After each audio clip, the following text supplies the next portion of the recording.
evening, ladies and gentlemen.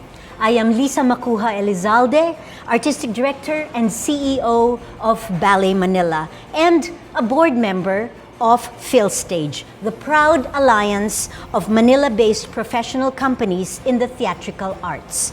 I hope everyone is doing well, navigating through this post-pandemic life, which is now our new normal. As we all know, the pandemic had quite an effect on the theater industry. It took all our contributed efforts to adjust and rediscover our craft. Our world shifted online, and as much as this will never replace the experience of live theater, we must adapt to this ever-changing world to secure the hopes we have for the future of the theater arts.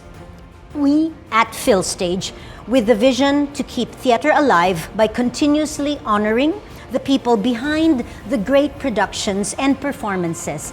And for this year, we will be recognizing these talents for their brilliance in the year of 2022. Despite the pandemic, we have always celebrated the work of our colleagues. Now, please join me as we announce the nominees of the 13th Gawad Buhay Awards, which serves as our constant inspiration and guide as we continue the excellent tradition that is theater. To help me announce the nominees today is one of the most promising talents and currently stars in PETA's production of Walang Aray, Mr. Gio Gahol. Thank you, Miss Lisa. And before anything else, I wanted to congratulate you for your successful return to live with your original full-length ballet production of Romeo and Juliet at the newly built Aleo Theater. Thank you so much, Gio.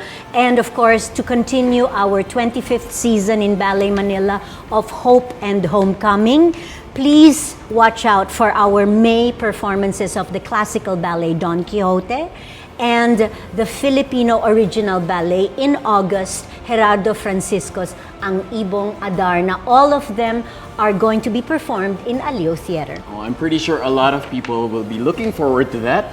And I just want to say I am honored to be here co-hosting this special event with you, Miss Lisa, before our matinee performance of Walang Aray.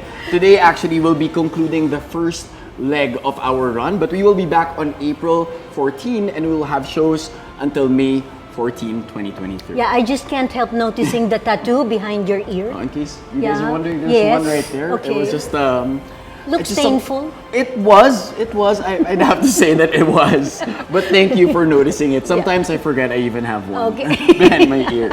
And so, without further ado, here are this year's nominees. For Outstanding Original Script, Maluha Cob, Gelan Luarca, and Tanghalang Pilipino Actors Company, Batang Mujahidin, Tanghalang Pilipino. Rodi Vera, Under My Skin for PETA. Rodi Vera, Anak Datu for Tanghalang Pilipino. For Outstanding Book for a Musical, Pat Valera, Dekada 70, Barefoot Theater Collaborative.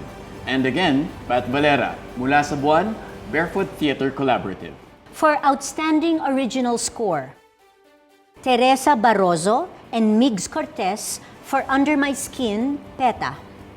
Matthew Chang and Pat Valera for Dekada 70, Barefoot Theater Collaborative. Chino Toledo, Anak Datu for Tanghalang Pilipino.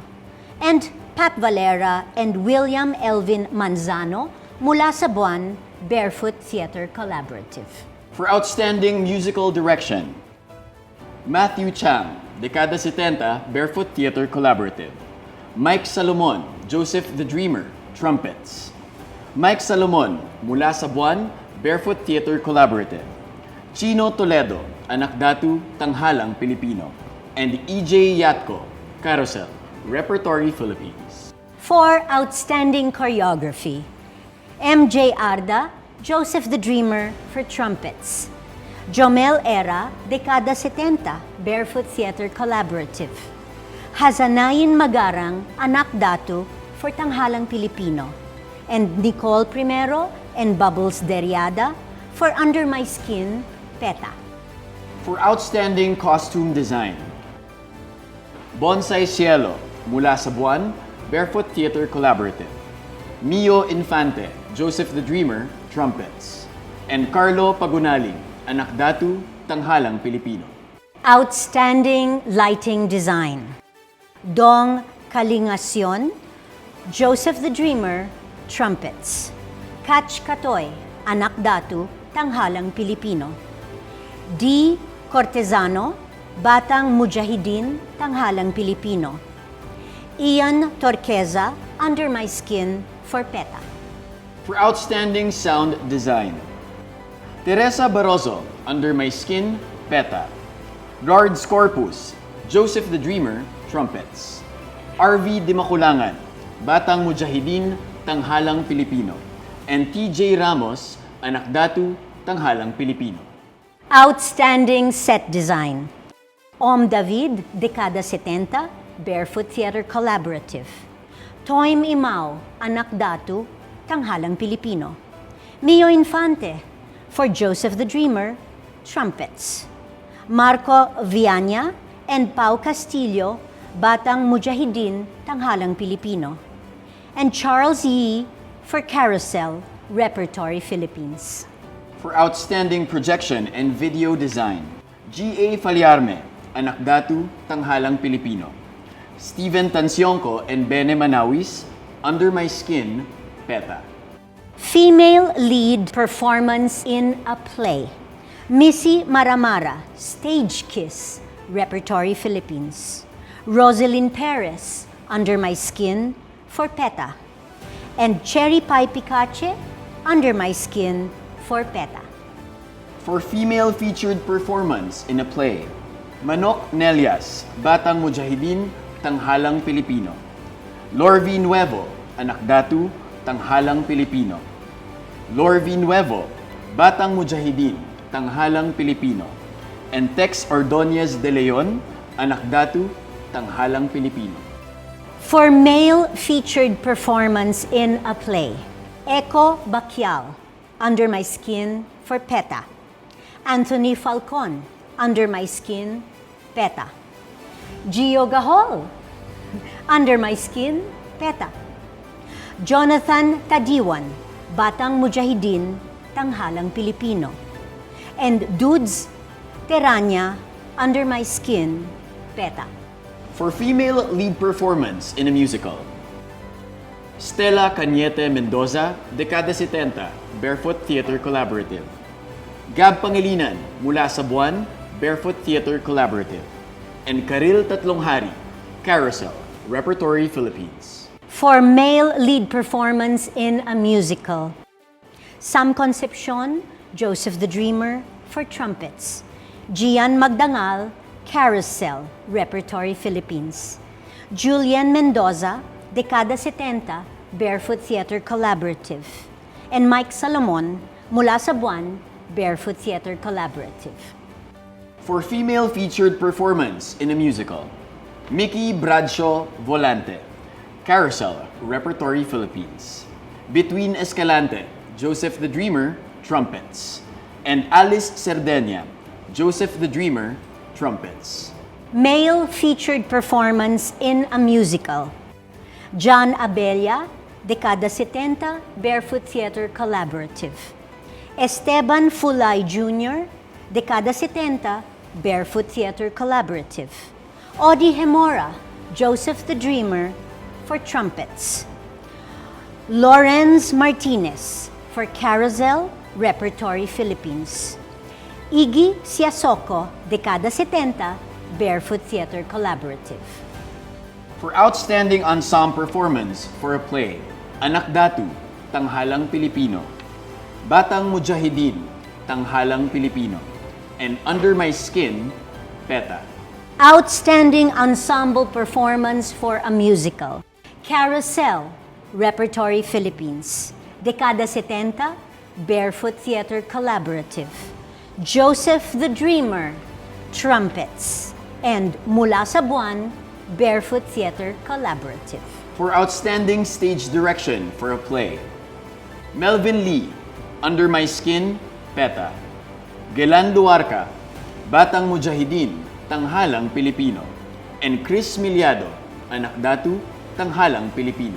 Outstanding stage direction for a musical, Paulo Valenciano, Joseph the Dreamer for trumpets, Pat Valera, Dekada 70, Barefoot Theater Collaborative, and Pat Valera again, Mula sa Buwan, for Barefoot Theater Collaborative. For outstanding production of existing material for a musical, Carousel, Repertory Philippines, and Joseph the Dreamer, trumpets. Outstanding play, original or adaptation, Anak Datu, Tanghalang Pilipino, Batang Mujahideen, Tanghalang Pilipino, and Under My Skin for PETA. For outstanding musical, original or translation adaptation, Dekada 70, Barefoot Theater Collaborative, and Mula sa Buwan, Barefoot Theater Collaborative.